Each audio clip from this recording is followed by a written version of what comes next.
بعد ما توحدت الأرضين وحكم مصر ملوك عظام مصريين، جاء وقت وجاء علينا الهكسوس وعاشوا حوالي 150 سنة. هل بنعتبرهم إنهم تمصروا وأصبحوا جزء من الشعب المصري؟ الهكسوس كغزاة لم يستقروا في مصر يعني من 150 ل 200 سنة على أقصى تقدير، فلا نستطيع أن نقول أنهم تمصروا لأن الفترة قصيرة، وطبعا انبهروا بالحضارة المصرية. ملوك الهكسوس وجدوا أن الملوك القدامى كان لهم ألقاب وداخل خراطيش، فهم صاروا على هذا النهج القديم أملا في أن يسيطروا على الشعب المصري.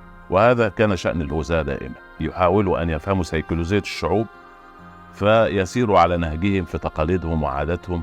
فده كان نوع من أنواع السيطرة النفسية للشعوب. أخذوا الألقاب المصرية القديمة وحطوا أسمائهم داخل خراطيش ملكية زي أبو فيس، عندنا 3 منهم اللي هو الاسم المصري بتاعه أبيبي، وده كان محطوط داخل خرطوش. وفي ملك مشهور جدا اسمه خيان.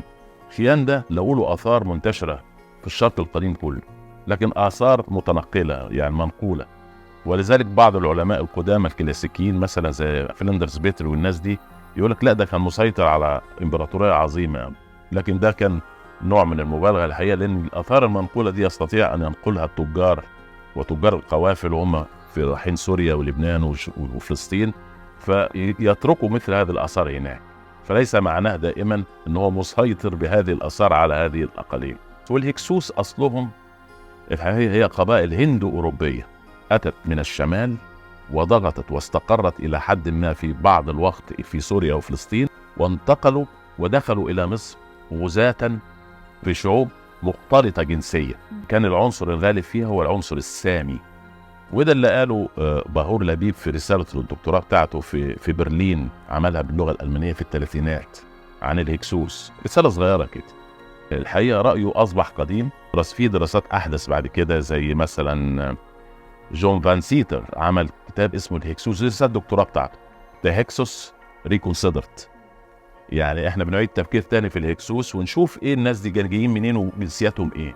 فهي خليط من الجنسيات المتعددة اللي كانت بتضغط على بعضها البعض ثم أتت إلى مصر كغزاة، والمصريين استفادوا منهم. ليس الأمر شرا كله، لم يكن شرا كله. أي نعم غزو الهكسوس كان كسرة لنفس المصريين لأنهم لم يعتادوا أن يغزوهم أحد، كانوا دائما آمنين داخل حدودهم، فكان نوع من إذلالهم.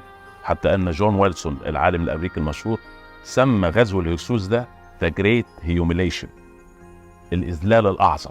هم انذلوا لما حد أجنبي دخل واحتلهم ولأول مرة في التاريخ، لكن هم اتعلموا الدرس. عشان كده بعد كده ملوك العصر الدولة الحديثة أرسوا مبدأ اسمه سويسيخ تاشو كيمت، توسيع حدود مصر، إنهم لازم إحنا نمتد بره عشان ما حدش يجينا تاني، ونفضل آمنين داخل حدودنا وما حدش يغزونا، ونكرر التجربة المريرة دي.